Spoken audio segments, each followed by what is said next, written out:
Hope you have understood what we have studied through the previous videos. Today, before switching on to the next topic, just we shall recall the things we have studied last day. We studied about how to define the rate of a reaction, what is instantaneous rate and average rate, what is the difference between instantaneous and average rate, what is rate of a reaction. Rate of a reaction is either the change in concentration of products or reactants with the divided by the time taken for that change. That is known as rate of a reaction. What is average rate? That is the rate determined for a particular interval of time is known as average rate. And what is instantaneous rate? The rate determined for a particular moment of time is known as instantaneous rate. Then we found how we can study it graphically. We represented it graphically by concentration versus time graph for the reactants as well as the products. After that, we studied how to write the rate of a reaction for a specific balanced chemical equation. For that purpose, if the stoichiometric coefficients are not equal to 1, we have to divide the rate equation, the rate of decrease in concentration or increase in concentration divided by time taken, and that term, that is either decrease in concentration of the reactant or the increase in concentration of the product, must be divided by the stoichiometric coefficients. If they are not equal to 1, then we will get the rate of the reaction. These things we have studied in the previous videos. Next, we will be going to the new topic, that is the factors affecting the rate of a reaction. Which are the factors controlling the rate of a reaction? There are 3 important factors which control the rate of a reaction. First one is concentration of the reactants. Second factor is temperature. Most important factor is temperature. And third equally important factor is catalyst. So these are the list of factors controlling the rate of a reaction. First one is concentration of the reactants. We know that a chemical reaction is one in which reactants are getting converted into products. For the reactants to get converted into products, definitely the reactant molecules should collide with each other. They should collide with each other. Then only the bond breaking and formation of new bond will take place. Due to this collision only, the breakage of the old bond and formation of the new bond. That means a chemical reaction takes place. That is, the reactant will convert into products by the collision of the reactant molecules. Initially, at the start of the reaction, when the reaction starts, that is at time t is equal to 0, only reactants are present in the reaction media.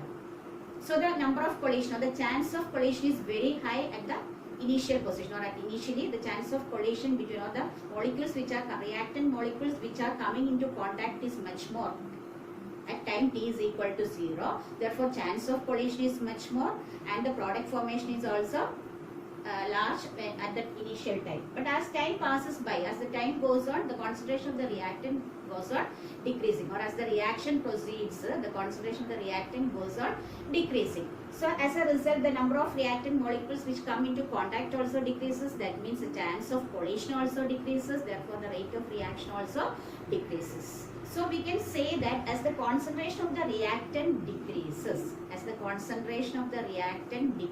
with time as the reaction proceeds, the chances of collision of the reactant molecules also decreases, because the number of molecules of the reactants which come in contact decreases as the number of particles decreases. Therefore, the speed of the reaction also decreases, because the reaction proceeds when the reactant molecules collide and convert into products. So the rate of reaction or the speed of reaction also decreases. So we can say that the concentration of the reactant is directly proportional to the rate of the reaction. The concentration of the reaction is directly proportional to rate of the reaction. That we can discuss later on in detail. Then after that, the second factor is the temperature. Temperature is a factor which affects the speed of a reaction. We know that certain reaction takes place very fast when it is heated to a high temperature. Certain reactions occurs very fast when they are heated to a high temperature. Certain other reactions occurs faster when it is at a lower temperature. So choosing appropriate temperature will increase the speed of a reaction. So temperature is another factor which affects the rate of a reaction. That also we will discuss later on. Then third factor is catalyst. You know what is a catalyst? Catalyst is a substance which is added to a reaction in order to alter the speed of a reaction, to change the speed of a reaction. We are adding this catalyst, or these are substances which are added to a chemical reaction to change the speed of a reaction. Can either increase the speed of a reaction or decrease the speed of a reaction according to a need without undergoing any chemical change. The specificity of the catalyst is that it will not undergo any chemical change. It will be retained as such at the end of the reaction. So catalyst is a substance which alters, which changes the speed of a reaction without undergoing any chemical change.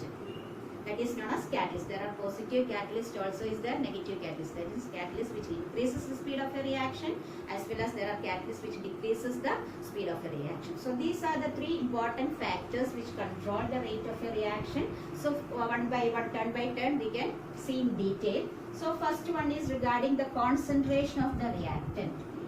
So as we already said, we know that the concentration of the reactant is directly proportional to the rate of a reaction. As the number of particles of the reactants increases, the chance of collision increases. As the chance of collision increases, the reaction proceeds more speedy. So as the number of particles decreases, the chance of collision decreases. So the speed of the reaction also simultaneously decreases. So we can say that rate of a reaction is directly proportional to the concentration of the reactants. Here we are studying one law that is known as a rate law, or we can say rate expression or a rate equation.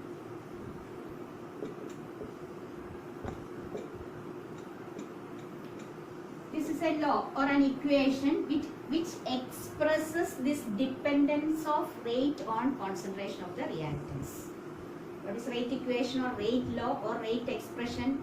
It is an expression which relates the concentration, dependence of concentration on the rate of reaction. It's an expression which relates the dependence of rate on concentration of the reactants. We have said that the rate of a reaction is directly proportional to the molar concentration of the reactant. So this is a rate law. It is a law which relates the dependence of rate on the concentration of the reactants. For that, just we can consider a hypothetical equation, a general equation. Consider a general equation. A plus B giving C plus BD. Here this is A moles of A, that is the coefficient of reactant A. Here the reactants are A, B, product is C and D.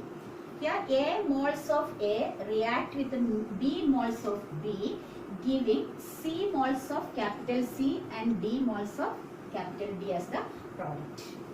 So in this reaction, if we are writing the rate expression or rate law, we can say that rate is directly proportional to molar concentration of the reactant. The dependence of rate on the concentration of the reactant we are expressing in the form of rate law or rate expression. It is the expression in which we are representing the rate, the dependence of rate in the concentration of the reactant. We know that rate is directly proportional to molar concentration of the reactant. So rate is directly proportional to molar concentration of A, which is raised to a power, or there is an exponent, there is a power to this A which we define as X, and molar concentration of the next reactant B, which is also raised to some other power Y, where X and Y are may or may not be. X and Y may or may not be, can be equal to A, this X can be equal to A, Y can be equal to B, but it is not sure whether they are equal to or not equal to. That is, X and Y may or may not be equal to the stoichiometric coefficients, corresponding stoichiometric coefficients. Understood? That is rate of a reaction for this general reaction. Rate is directly proportional to molar concentration of the reactant raised to a power which may or may not be equal to its stoichiometric coefficient. That is, rate is directly proportional to molar concentration of A raised to X into molar concentration of B raised to Y, where X and Y may or may not be equal to small letter A or B. If X and Y is surely equal to A or B, definitely we can find the value of A and B from this theoretical equation. We have only the balanced chemical equation with us. So if x and y, we are not sure whether the x and y is equal to or not equal to a and b. So we cannot find the value of x and y theoretically. It's not a theoretical value. It should be find out experimentally. We should calculate the value of x and y. It's not a theoretical quantity. It's a quantity to be calculated use not theoretically, experimentally. So next.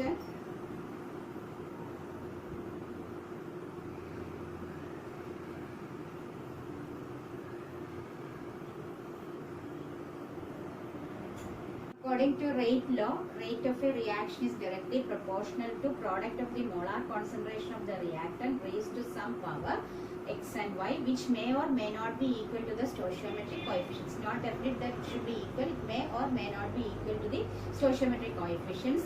Therefore, rate is proportional to, in this equation, a raised to x into b raised to y, or we can say rate. In order to remove this proportionality sign, we have to multiply it with a constant, that is rate is equal, that is k is the constant, rate is equal to k into molar concentration of a raised to x into molar concentration of b raised to y. This k, the constant, is known as a rate constant, that is known as a rate constant k, or we can say minus, instead of rate we can write minus dr by dt is equal to k into a raised to x into b raised to y, where this dy by dr is a small change, that is change in concentration or decrease in concentration for a small interval of time dt, that is minus dr by dt is equal to k into a raised to x into b raised to y. Here x and y, it's not a theoretical quantity, it's an experimentally determining quantity. So through an example we can see how we can determine the value of x and y. For example, consider this equation, 2NO plus O2 gives 2NO2. So we can measure the rate of this reaction as a function of initial concentration, either by keeping the concentration of any one of the reactants as a constant, and by changing the concentration of the other reactant we can find out the value of x and y. So consider this, see this table. So here we can say that three trials are conducted. In the first trial, the molar concentration of the first reactant NO is this one, the molar concentration of O2 is this one, this is the rate of formation of NO2. Here in the first trial we can see that the initial molar concentration of this reactant is 0.30 and it is mixed with the same concentration, that is 0.30 moles per liter of oxygen. Then they calculated the rate. We know we can calculate the rate of formation of NO2 by finding the change in concentration divided by time taken. We can find out the rate. They found the rate and it is found to be 0.096. If you are taking 0.30 moles per liter of NO and 0.30 moles per liter of O2, the rate is found to be 0.096.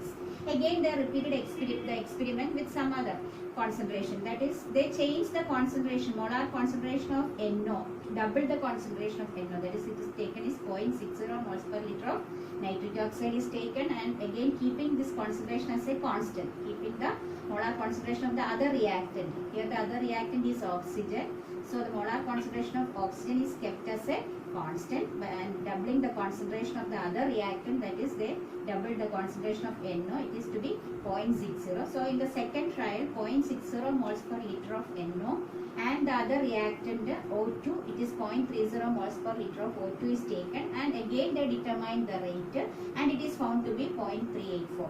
If you compare these two trials, we can see that while the concentration of NO is doubled, we can see that the rate of the reaction is almost 4 times the initial rate.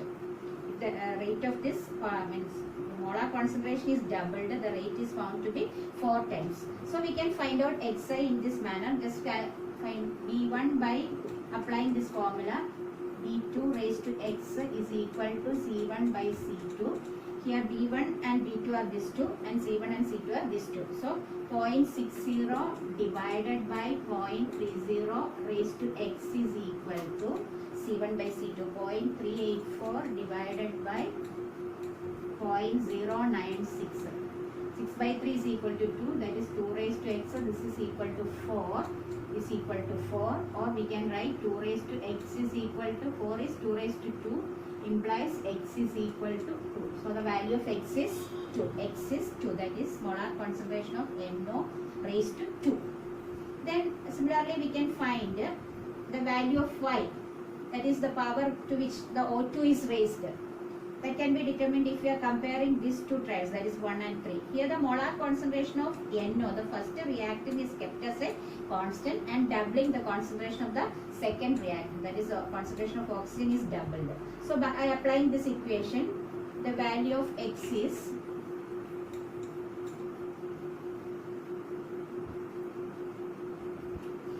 that is B1 by B2. Compare these two equations, that is this is the one in which the concentration is being changed. So 0.60 divided by 0.30 raised to X is equal to, here the concentration is, as the concentration is doubled, the rate is found also to be doubled. So it is 0.192 divided by 0.096. This is 2 raised to X is equal to, this is the 2 times 0.096 into 2 gives this one, so it will be 2 raised to 1. Therefore, X is equal. Sorry, here we can write, instead of X, we can write Y. This equation, Q raised to Y is equal to 2 raised to 1. Therefore, Y is equal to 1. So, we found the value of X and Y. So, we can write the rate equation. That is, rate of this reaction is equal to minus dR by dt, differential equation, minus dR by dt is equal to rate constant A into molar concentration of NO raised to X into molar concentration of O2 raised to Y. X and Y we found out, that is X is equal to 2 and Y is equal to 1.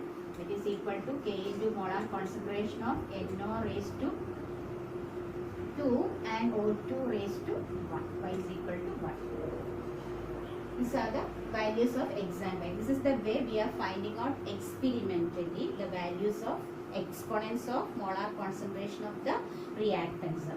But just in this particular rate equation, we can see that the exponents, the power of this molar concentration is same as that of the stoichiometric coefficient in this particular equation. Here NO raised to 2, here the coefficient of NO is also 2, here O2 raised to 1, here the coefficient is 1.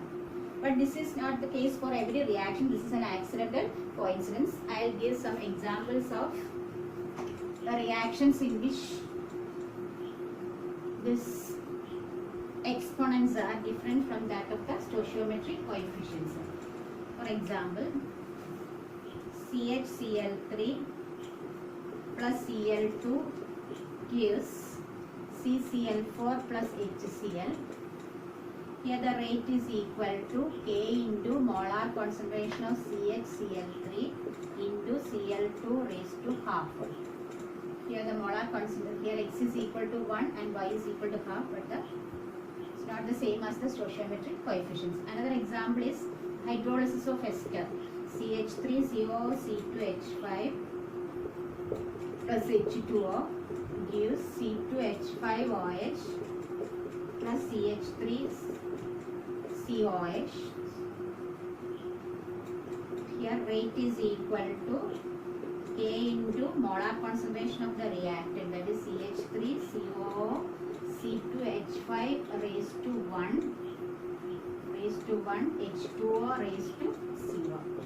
That is H2O is raised to 0. Raised to 0 means here the rate is independent of the concentration of H2. It depends only on the molar concentration of this ester. So we can see that a rate law for any reaction cannot be predicted by merely looking at the balanced chemical equation. That is, theoretically we cannot predict the value of X and Y. It's an experimental quantity. So according to rate law, rate is equal to K into A raised to X into B raised to Y. This X and Y, they may or may not be equal to the stoichiometric coefficient. It's an experimentally determined value. So we have seen how we can determine the value of X and Y experimentally. Next we shall look into another term, that is order of a reaction. Order of a reaction is very important as far as exam point of view, it's very important. So order of a reaction is defined as sum of the powers to which the concentration terms are raised in a rate equation. So first of all we write the rate equation, you find the exponents of the concentration terms, and add these exponents, that is the order of a reaction. Suppose this is our equation, rate equation. Rate is equal to K into molar concentration of A raised to X into molar concentration of B raised to Y. So in this case, X and Y are the exponents. So order with respect to A is X, order of this reaction with respect to B is Y, and total order of the reaction is X plus Y, which is equal to N. That is, order of the reaction with respect to A is equal to X, order of this reaction with respect to B is equal to Y, and total order of the reaction is X plus Y equal to N. Consider another equation, rate equation, that is, rate is equal to K into A raised to half into B raised to 1. Suppose this is the rate equation for a particular reaction. Suppose this is the rate equation for a particular reaction, that is, rate is equal to K into molar concentration of A raised to half into molar concentration of B raised to 1. Here the order with respect to order of this reaction with respect to A is half, order of this reaction with respect to B is 1. So total order of the reaction is the sum of the exponents, that is half plus 1, that is equal to 3 by 2. Suppose the order of the reaction is 0, that means that the rate of the reaction is independent of the concentration of the reactant. Suppose the order is 0, that means that the rate of the reaction is independent of the concentration. So consider this reaction, rate is equal to K into A raised to half into B raised to 0. Rate is equal to K into A raised to half into B raised to 0. Here order with respect to A is half, order with respect to B is 0. So we can say that this order is with respect to B is 0, that is, rate is independent of the molar concentration of B, depends only on the molar concentration of A. That is called the order of a reaction. And the feature of order is that can be any integer, can be positive value, negative value, or 0, or even fractions. It's an experimentally determined quantity. It is the sum of the powers to which the concentration terms are raised in the rate equation. Then next, two more things. That is, what is an elementary reaction and complex reaction. An elementary reaction is a reaction which takes place in single step, which is completed in one step, that is known as elementary reaction. That's a particular reaction which gets completed in a single step is known as elementary reaction. What's a complex reaction? When a sequence of elementary reactions gives the product, or when the reaction occurs completely through a sequence of steps, that is known as complex reaction. The reaction which occurs through a series of steps is known as a complex reaction. That is called elementary reactions and complex reactions. So before winding up this session, just we shall recall what the things we have studied today. First of all, we begin with the factors affecting the rate of a reaction. Which are the factors affecting the rate of a reaction? First one is concentration of the reactant, second one is temperature, and third one is catalyst. So concentration, we have seen that as the concentration of the reactant increases, the rate of the reaction increases. Why? Because as the concentration increases, the chance of collision increases. So the rate of the reaction also, the formation of product increases, or we can say that the rate of the reaction increases. So we have defined a law, that is rate law, which states that the rate of a reaction is directly proportional to the molar concentration of the reactants raised to some power which may or may not be equal to the stoichiometric coefficients. This power can be determined experimentally, that also we have seen how to determine this X and Y. And the sum of these powers, X plus Y, is called the order of a reaction. The sum of the powers to which the concentration terms are raised, it is known as order of the reaction. Order can be positive or negative value, or even 0 or fraction. It's an experimentally determined value. Then we studied about what is an elementary reaction and what is a complex reaction. It's an elementary reaction, a reaction which is completed in only one single step is known as elementary reaction, which can be completed through a single step is known as elementary reaction, and a complex reaction takes place through several steps, or it takes many elementary steps to complete, that is known as complex reactions. So just watch the video and read the textbook thoroughly, then write notes and do the homework given. Stay safe, stay healthy. Thank you.